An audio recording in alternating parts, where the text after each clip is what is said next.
रघुनाथ जी के सिवा किसी भी दूसरे पुरुष का मन से भी चिंतन नहीं करती। यदि ऐसा हो तो आज भगवती पृथ्वी देवी मुझे अपनी गोद में स्थान दे।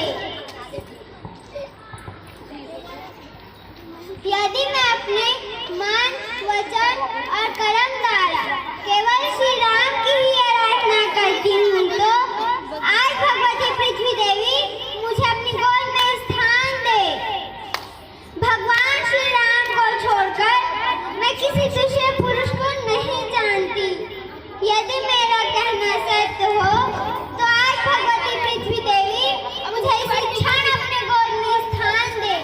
स्थान दे माँ, स्थान दे। हे धरती माँ, इस धरती पर परीक्षा देते देते अब मैं थक गई। अब मुझे अपने साथ ले चल माँ, अब मुझे यहाँ से ले चल। यहाँ नारी का आदर नहीं होता माँ, मुझे यहाँ से ले चल। मुझे यहाँ से ले चल माँ, मुझे अपने साथ ले चल। लव कुश, मैं तुम दोनों को तुम्हारे पिताश्री के हाथ सौंप रही हूँ।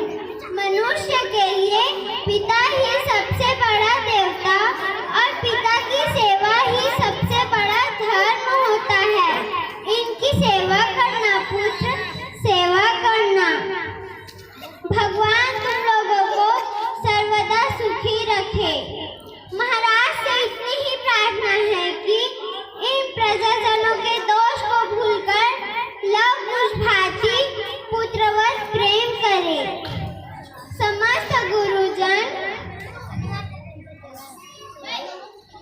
माताएं, पूज्य पिता, आपको मेरा प्रणाम स्वीकार करें। हे रघुनंदन, यदि मेरे